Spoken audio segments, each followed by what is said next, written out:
Now that we understand partial derivatives, we are ready to move into the next step. Okay, so this is very awesome. Okay, just look at this. So this is the equation that we were looking at before, right? A times b plus c.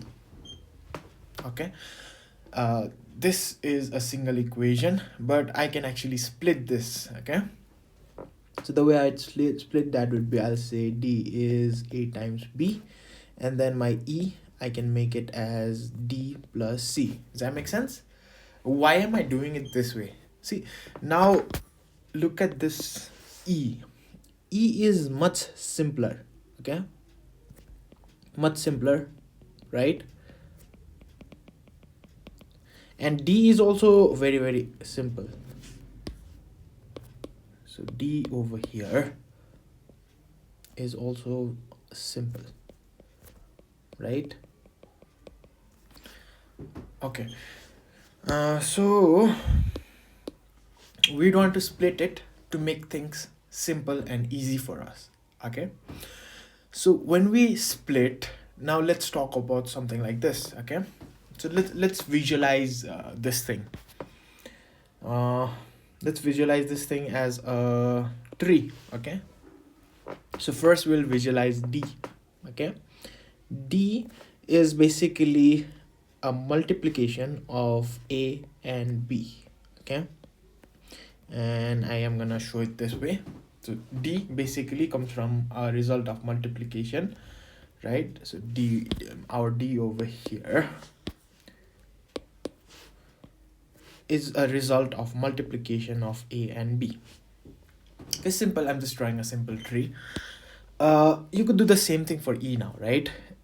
E basically is a result of d and c when these guys are added. Okay, and that's pretty simple to easy to understand, right? Now look at this. Now look at this. Over here, right? D will be affected by A and B. Okay, and in this side, E will be affected by D and C. Correct? Now we can expand this tree and insert this tree for D over here. Okay, so when we do that, this is how we get E. You add D and C. D is basically a multiple of A and B. So you get a tree structure like this. Would you agree? This is again simple. This is just a way to visualize, okay? So this point over here is basically A times B. This point is C.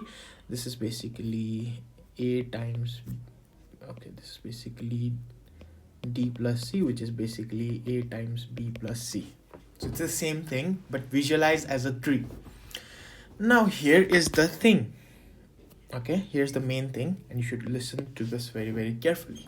Okay, if I look at all of these variables, right, this E is my output, right, and all other variables would affect my E. Okay, this is very, very important.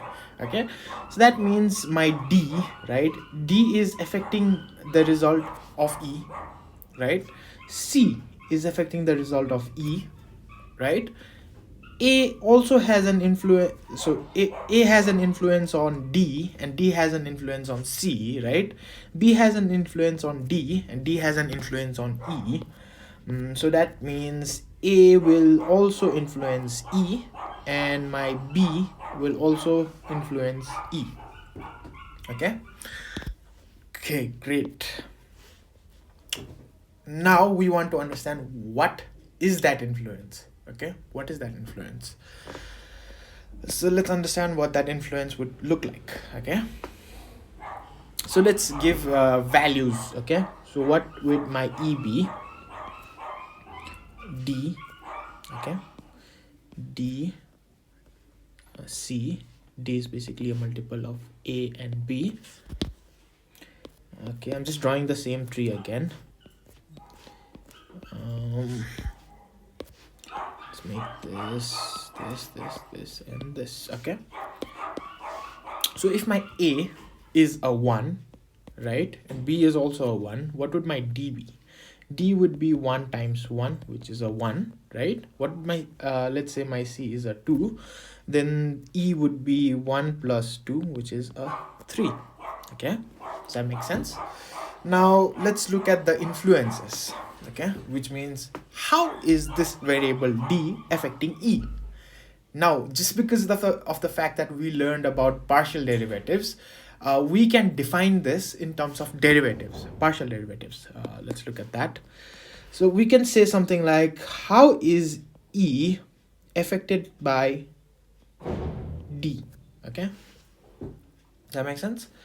I can also say, how is my E affected by C? Okay, so we're just looking at this portion, this upward portion over here. So we don't care about the down portion. We're just looking at that and saying, how is my E being affected by my variable D? How is my E being affected by C? Okay, and you can calculate that. Again, that is a simple calculation of derivatives. So let's calculate that. So my dE by dd would be limit as h tends to 0, the function of d increased by 1, the function of d by h. Now you'd wonder in this case, what is the function? The function is basically E being d plus E. Okay, that's the d plus C. The function over here is basically that. Okay, so let's put the values.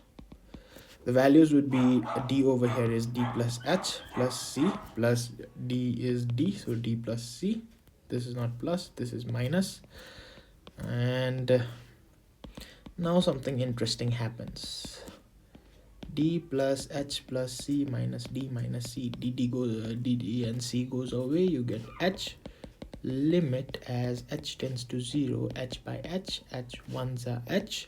You get a 1 out. Okay, dE by dd is a 1. Okay, so instead of talking about influence, now I'll start abstracting things away and I'll say derivative. Okay, so the derivative, like this is the derivative.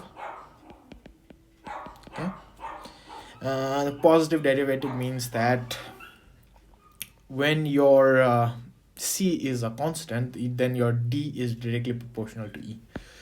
So good. And we could do the same thing, right? For dE by dC, you can do this at home and you again get a 1. Okay, does that make sense? Good. Now we are done with this above portion, so let's look for this equation. D is equals to A plus B. How does A influence D? Okay, and that is same as saying D being influenced by A. Okay, to do that you need to keep B as a constant. You can calculate your derivative like, sorry, this is not A plus B, this is A multiplied by B. Limit as h tends to 0, the function of A being some number, the function of A, and h. Limit as h goes to a 0. A is a plus h, B remains a B minus A times B. Okay, divided by h, which is limit h goes to 0. AB plus HB minus AB. You could take AB away. Limit as h tends to 0. HB by h goes away. You're left with B. Okay, so the influence of A on D, right, is basically B. So this is the derivative. Okay, and then we have we can do the same thing for B. So dd by B dB. If you can do this at home, and what you'll get is A. Okay, this is the derivative. Now look at what we have got. We got a few things over here.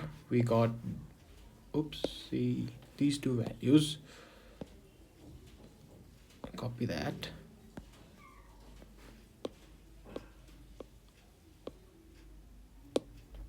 Maybe I didn't copy that. Copy that. Paste that over here. Okay, now we have these things. Okay, So look at this thing. Okay, remember, right? The reason we wrote this notation over here, right, is because we were literally dividing. Okay, you remember back when we were computing derivatives, we did this. Change in y with respect to x is basically change in y by change in x. Okay, so look at what we have over here. Okay, so over here I have dd over at this side, so let me highlight that by red. dd, I have dd over here as well, right? So just by that mathematics, okay, what I can do is I can do this. Look at this. Okay, look at this. I can multiply these two terms. Okay, and what I would get is dd by da multiplied by de by dd. What would you get? dd goes away, dd goes away, you get de by da. Look at that. Okay, and now let's read this. Okay, when you read this, you'd realize what this basically is how e is affected by the variable a. Does that make sense? That's literally what that is, right? How e is being affected by a. Okay, so now over here, by multiplying these two, we gain a new formula. Okay, so the formula looks something like this. That is de by dd into dd by da. Okay, look at that. So that means if you have a case like this, right, over here, where your variable e is affected by some intermediary variable, then you could actually find out how these extreme variables, right, over here can affect e. Okay, so now we have a new formula.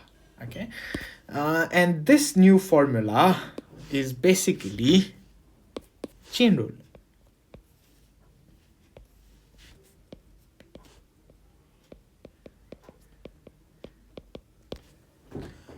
Okay, so we have the notion of chain rule now. Chain rule is basically understanding if I it's basically understanding the same thing again. So I have this knob d, right, and I want to know that how is d affecting e, and that's very simple. That's just a simple partial derivative. Then this d knob is again controlled by a knob and b knob, right? So a knob and b knob control d, d controls e. So there must be also a relation between a knob and e knob. Okay, so let me actually instead of blabbering in air, let me just say that with some kind of a visualization. Plus d and c, d is affected by a and b, multiply that. Okay, so e over here is affected by our d, right? So d is affected by a, so there should be so we are now able to find out a direct connection of how that a variable affects e. Okay, and that was the chain rule. What can we do with this now? And that's the important thing, right? So this means that I can now know, like, if I turn this a value, right, because I can calculate the derivative, right, I can know if I change this a value by a some amount, keeping all other variables constant, how is my e gonna be affected. Okay, that's the idea. So that's basically chain rule.